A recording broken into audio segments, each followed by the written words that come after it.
Hi, I'm Gareth Green, and in this video we're going to be thinking about a topic that vexes many people: how to harmonize repeated notes. Now, it's amazing how many times people present me with this issue and they say, oh, I'm trying to harmonize a melody, but I've got the same note twice, 3 times, 4 times, and I don't know what to do, because you can't just keep playing the same chord while you're repeating the same note. If you just do this,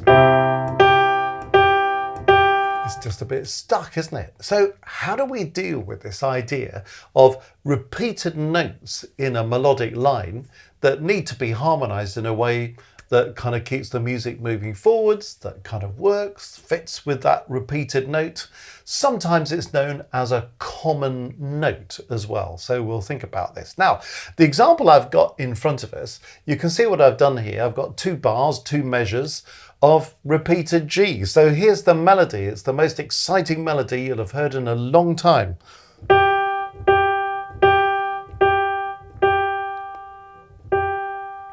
And at the moment, it sounds more like Morse code than it does a melody. But what I'm trying to do is to take this problem to a more extreme point by saying, okay, what have we got here? We've got 2 bars in which we've got 6 Gs in the key of C major.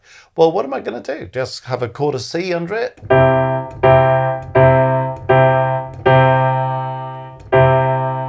Well, at one level it works, but it's not the most exciting piece I've ever heard.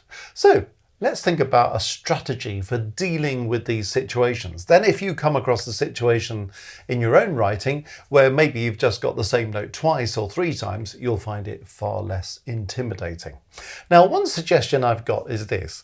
If you look at any given note, in this case this G in the key of C major, it's worth bearing in mind that this G will be the root of one chord, it will be the middle of a different chord, and it will be the top of yet another chord.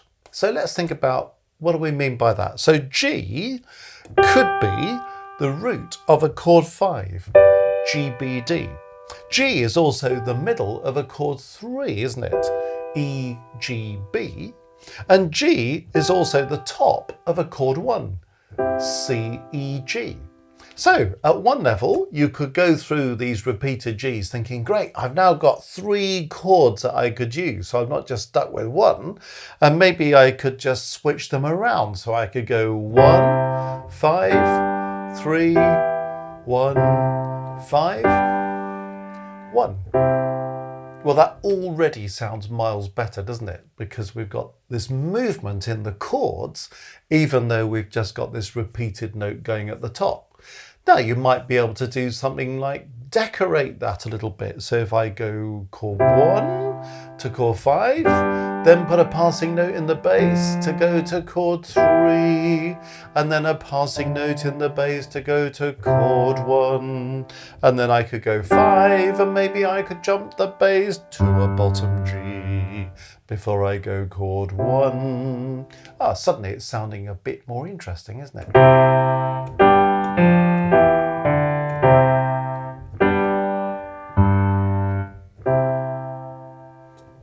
Miles better already.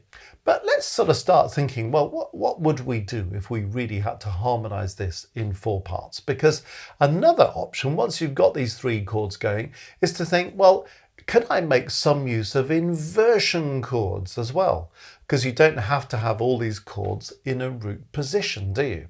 So let's kind of work with the idea we've got and see if we can turn it into something. There are other ways we can decorate. We can use these passing notes, these passing tones that we've just suggested in the bass line, but they don't have to be limited to the bass. They could be in other parts. We could do a little bit with inversions.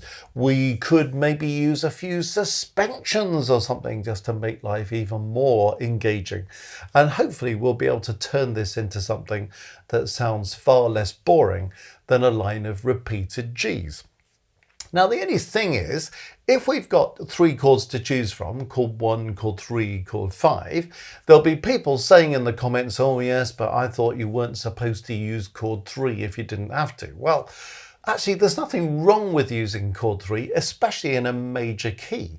Chord 3 in a minor key can be a little bit awkward because it normally turns out to be an augmented chord from the harmonic minor scale. So that can be a little bit awkward to deal with. Not impossible, but a little bit awkward. I have to say, though, that even in a major key, chord 3 is fairly low in the hierarchy. So you're much more likely to use chord 1 and chord 5 than you are chord 3, simply because chord 1 and chord 5 are the strongest chords in the hierarchy, and chord 3 is the kind of next to weakest. There's only really chord 7 that's considered to be weaker. So you probably don't want to overdose on the chord 3s, but it's a perfectly reasonable thing, as you've just heard. Chord 3 can work. So I'm going to sort of see, well, can we do this without really going down the chord 3 line? So we're going to kind of work with chords 1 and 5 for the most part and see if we can make this work. Okay, well, how am I going to go about this? Well, probably because this is the first chord, it makes sense to start with chord 1. Is there any reason why you couldn't start with chord 5 or chord 3? Well, if we're trying to establish C major as the tonality, it's easier to start with a chord of C major than it is to start with a chord of E minor, which is chord 3, or a chord of G major, which is chord 5. The only time where you might perhaps want to use a chord 5 is if you have an anacrusis. In other words, it's starting maybe on the last beat of a bar, on an upbeat or something. If it was actually going 5, 1 across a bar line, well, that's a reasonable time when you might use chord 5. But if you're starting on the first beat of a bar, normally you'd probably want to start with chord 1.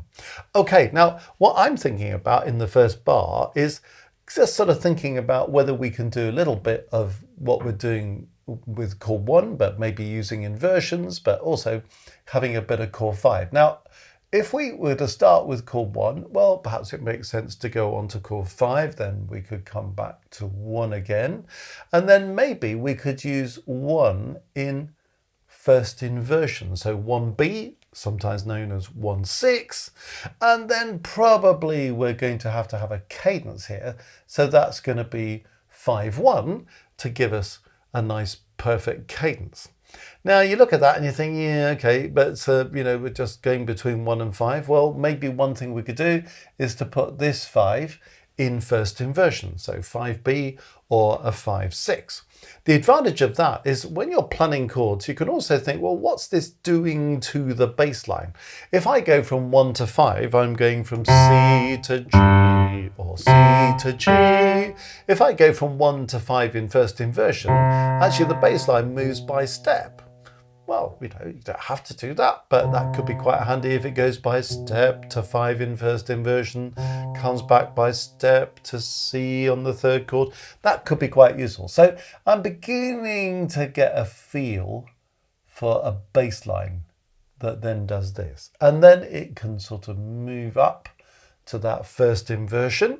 And then we could go up to our 5 here and come back to 1 at the end. So what does that give us so far? Well, 1, 5 in first inversion, 1, 1 in first inversion, 5, and 1. So you see, just that use of 2 first inversion chords is already kind of improving the situation. Okay, is there something we could do to keep the movement going in that second bar, that second measure? Well, how about this? It's a very simple idea, isn't it? Of just having the bass line leaping an octave. What I call a hot cross buns cadence. You know that little nursery rhyme? Hot cross buns, hot cross buns, 1 a penny, 2 a penny, hot cross buns. Now, hot cross buns is dominant, dominant, tonic, and it often works really well at cadences, and we've got an opportunity here to go dominant, dominant, tonic. It could start on the bottom G, go to the upper G, and then come to C. More commonly, it starts on the upper G, goes to the lower G, comes back to C in the middle. But there we are. That's what I call a hot cross bun cadence, and I think they're really useful things to do. It just gives you a bit of rhythmic movement in that second bar. So what have we got now? We're going 1, 5 in first inversion, 1, 1 in first inversion, 5 with a heart cross, buns arriving back on chord 1, and it just keeps the rhythm moving. So now we're getting somewhere, aren't we? Okay, now let's see if we can start thinking about middle parts, because now we just want to fill out our chords a bit. So there are various different ways in which you can fill out the chords, but you know, that would be an okay arrangement of chord 1 there.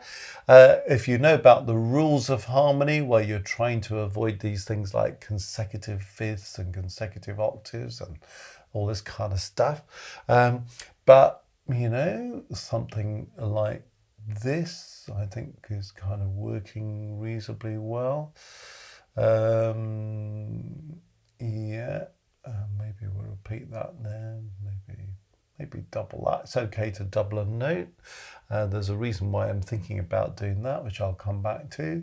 And then we could do that, and we could do something like that. I think that's secured it without breaking any rules, hopefully. So what have we got now then? So here is what we've now got.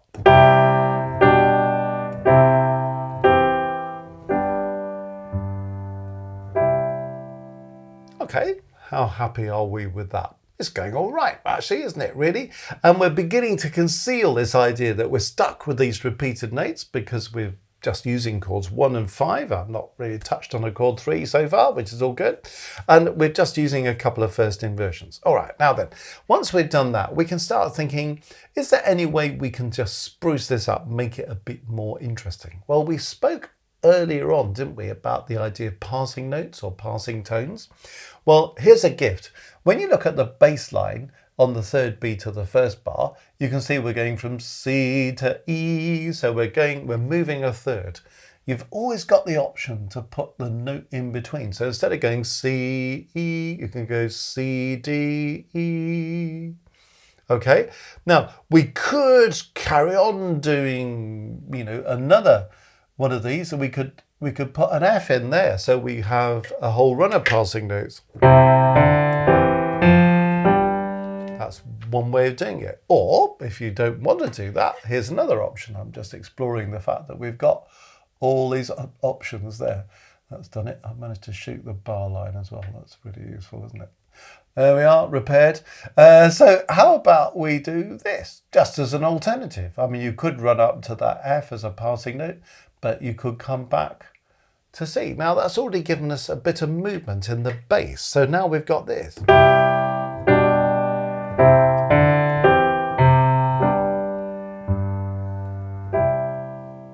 So that's spruced it up a little bit, isn't it? Now then, is there anything we can do in any of the other parts? Well, there's an obvious thing we can do in the alto part, in the third beat of that first measure again, that first bar, because we're going from E to C, so why not put a D in between?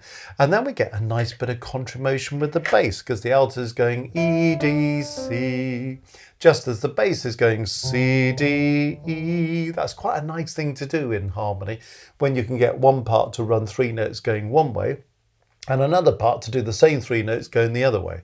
Now, does that give us a little bit more engagement?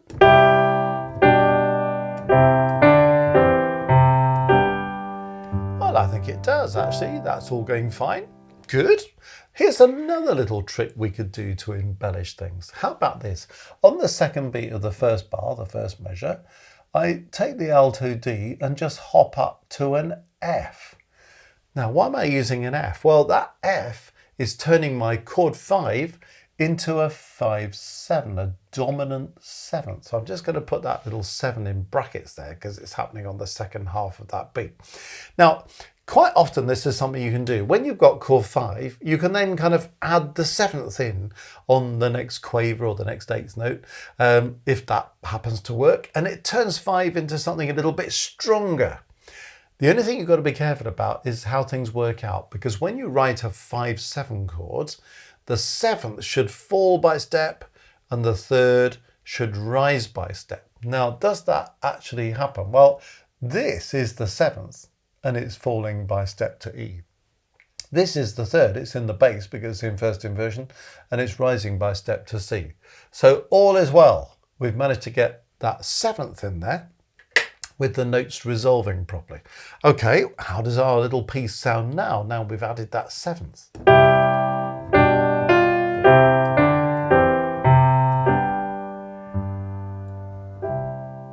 Yeah, that's cool.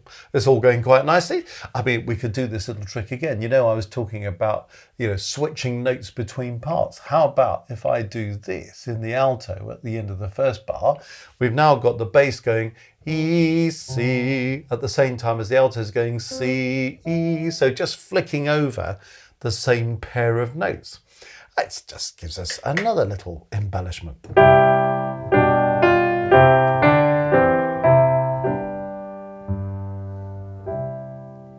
Okay, well, that's all sounding fine. The first bar, the first measure, is certainly getting quite busy, actually. It depends how busy you want to make it.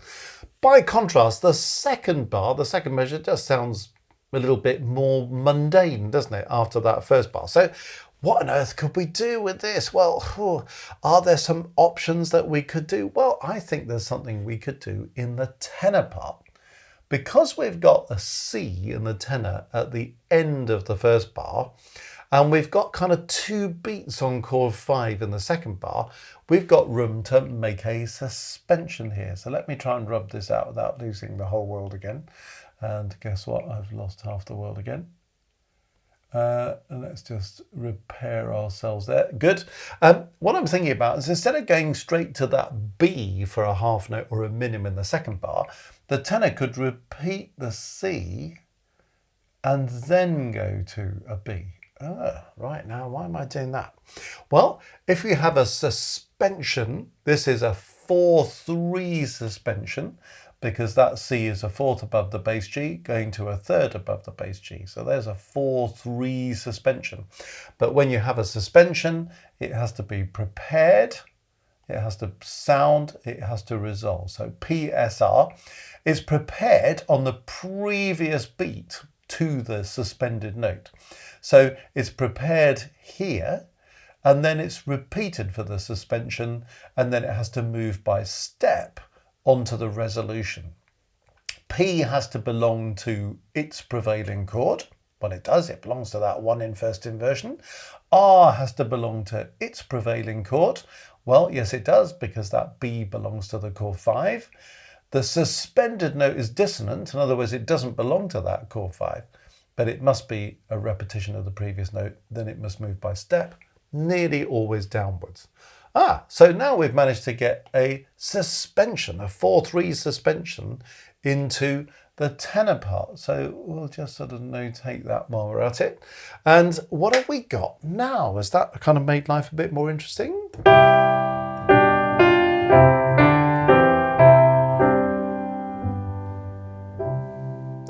I think that's sort of done it rather nicely, isn't it? Well, could we go further with this? There's a danger sometimes that you over-elaborate something, but it's amazing what you can do to make life more interesting as you go. Well, one thing we could do, now we've written that 4-3 suspension, is we could have something called a decorated suspension. Well, when you have a suspension that you want to decorate, instead of going 4-3, try going 4-2-3. So in other words, you take the 4, you jump down to the other side of the 3 that it's going to resolve to 2, and then you come back to 3 in the middle. So you do this. So I'm going to put an A in the tenor, and then that becomes a decorated 4-3 suspension. So the advantage of that is it keeps the quavers or the 8th notes going into the second bar. So what have we got now?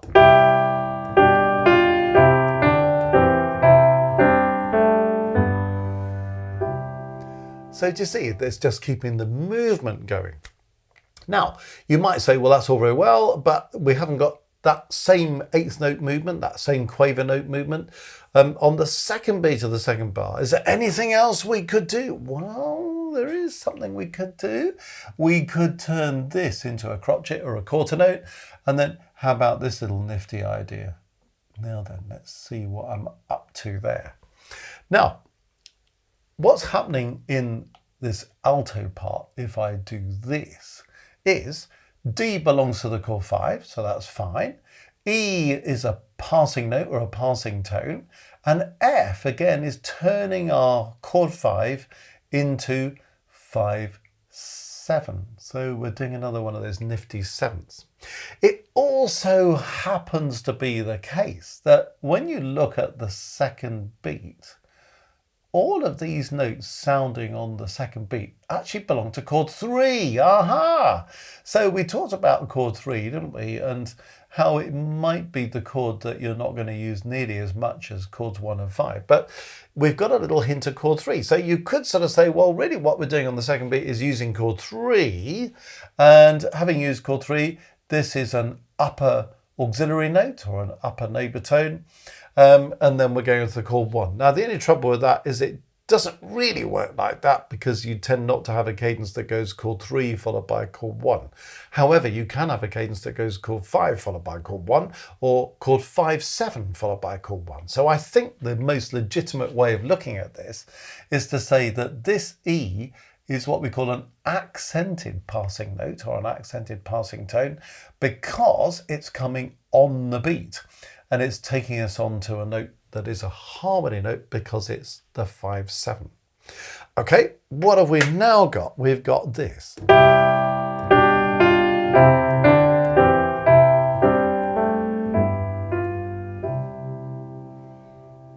Okay, now there's more we could do to that. I mean, we could carry on forever, really. But we may be now at a point where it's got elaborate enough. But one thing you will have noticed as we've gone through this is we started off with this incredibly boring line of repeated Gs, and we've ended up with something that's interesting enough in terms of the harmony, the choice of chords, and the embellishment of those lines, that actually it's slightly concealed the boring nature of the repeated Gs. And actually it kind of makes the repeated Gs work reasonably well, doesn't it?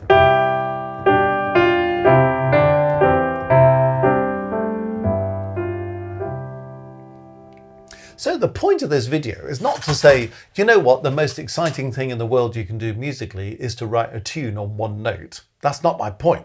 My point is to say that if ever you have repeated notes, people tend to panic and think, oh no, what am I going to do with those repeated notes? I'm hoping that by giving you 6 repetitions of the same note, which is much more than you would normally meet, that this is at least giving you some ideas as to how you could build up a picture that makes those repeated notes actually something that works pretty well from a musical point of view. So I hope that's a helpful video in resolving that challenge of harmonizing repeated notes.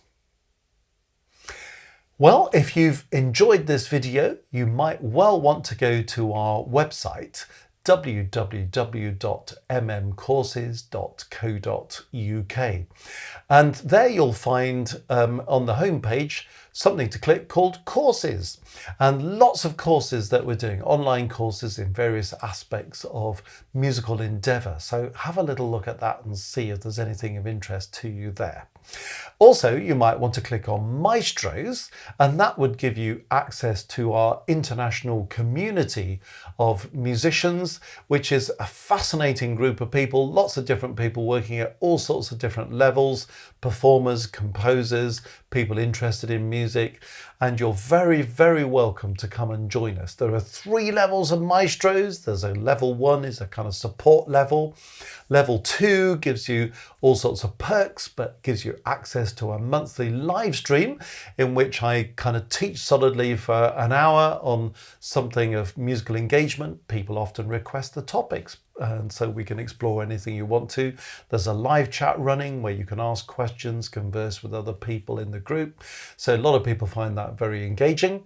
Then we also have a level 3 group, and that's for composers and performers who want to submit their own work and have one-to-one evaluation and feedback on that. And we share that with the group so everybody can hear those contributions and share in the feedback. It's a very supportive group, and lots of people find that very helpful.